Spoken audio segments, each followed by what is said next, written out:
Zánětlivá onemocnění, které postihují pohybový aparát, zahrnují artritidy velkých i malých kloubů, artritidy páteře, záněty kloubů při systémových metabolických nemocech a zánětlivá onemocnění měkkých tkání kloubních pouzder, ale i ostatních tkání. Zánětlivá onemocnění kloubů dělíme na infekční a neinfekční. K neinfekčním patří dnavá artritida, psoriatická artritida, erozivní artritida při zvýšené funkci příštitních telísek. Častým neinfekčním podkladem artritidy je například autoimunní proces, jako například u reumatoidní artritidy, reuma kloubní, kde neznáme přesnou příčinu vzniku a liší se od reumatické artritidy, která vzniká jako součást tzv. Sterilních následků po bakteriální infekci beta-hemolytickým streptokokem skupiny A. Infekční artritidy jsou bakteriální záněty, buď vírového původu nebo bakteriálního původu, a infekce se do kloubů buď dostává při otevřeném poranění kloubů, při léčebném zákroku, nebo se tam zanese krevní cestou z jiného infekčního ložiska v organismu.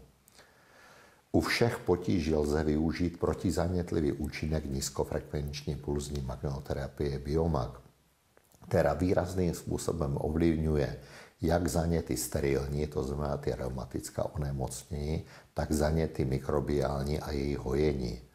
Podle primáře Chvojky expozice nízkofrekvenční pulzní magnetoterapie indukuje zvýšenou fagocitární aktivitu, včetně produkce superoxidu, který potlačuje mikrobiální flóru, ale zároveň může samozřejmě zhoršovat takovou tu akutní bolestivou reakci.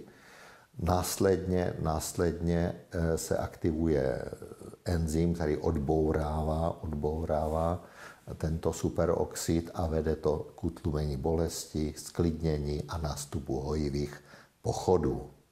U neinfekčních artritid kloubu a páteře jde o zánětlivá onemocnění různého původu s výrazným imunitním podílem, s imunitní složkou. Ale taky tam můžou být artritidy, které jsou podmíněny metabolicky, dna, lupenka a podobně. K nejčastějším artritidám s výrazným podílem autoimunní složky patří reumatoidní artritida a Bechterová nemoc.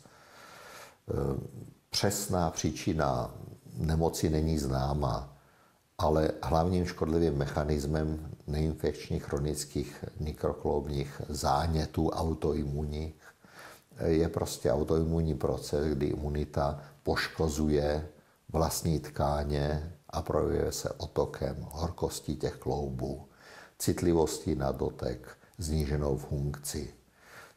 Po čase zánět přechází k anatomickým změnám, vede k destrukci a deformaci kloubu. Reumatoidní artritida, polyartritis progressiva, neboli kloubní reuma, je celkové chronické zánětlivé onemocnění bojové tkáně. Nemoc postihuje častěji ženy ve středním věku a projevuje se bolestivostí, pocitem ranní stuhlosti, otokem drobných kloubů, ruky, zápěstí, hlezna, ale postihuje i velké klouby, kyčle, kolena. U Bechterové nemoci jde o chronické zánětlivé onemocnění, které převážně postihuje sakroiliakální oblast páteře, intervertebrální klouby, meziobratlové klouby s postupným tuhnutím až znehybněním ankylozou páteře.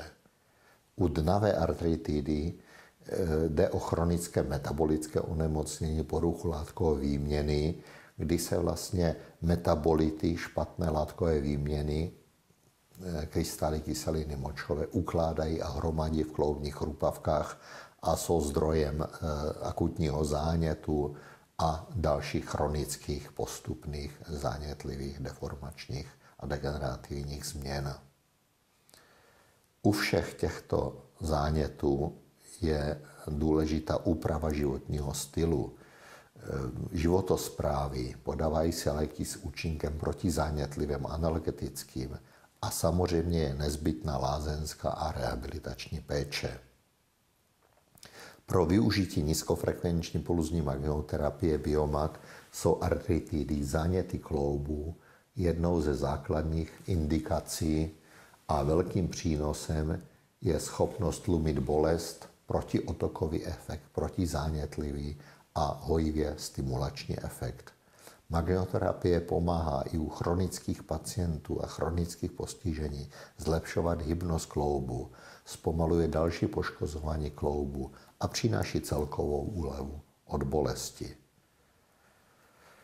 Další velkou skupinou, kde aplikujeme nízkofrekvenční pulzní magnetoterapii, jsou mimokloubní problémy reumatického charakteru, to znamená mimokloubní reumatismus. Jsou to zánětlivá onemocnění měkkých tkání a kloubných pouzder a ostatních tkání kloubu. Cílem je opět tlumit bolest, zlepšovat hybnost, předcházet poškození kloubu a nastolovat normální fyziologické podmínky fungování tkání. Mimokloubní reumatismus zahrnuje celou řadu bolestivých syndromů, například postižení šlach, tendinopatie, šlachové pochvy, tendovaginitidy, úpony šlach a vazů, dále postižení šlachových váčků, burzitidy, svalů, podkožného tukového vaziva, fibrozitidy a podobně. Nejčastější etiologie těchto poškození je mikrotraumatizace následkem dlouhodobého přetěžování, kde může dojít k zánětu s fibrózním hojením a poškození bývá často součástí některých infekčních a autoimunních systémových onemocnění.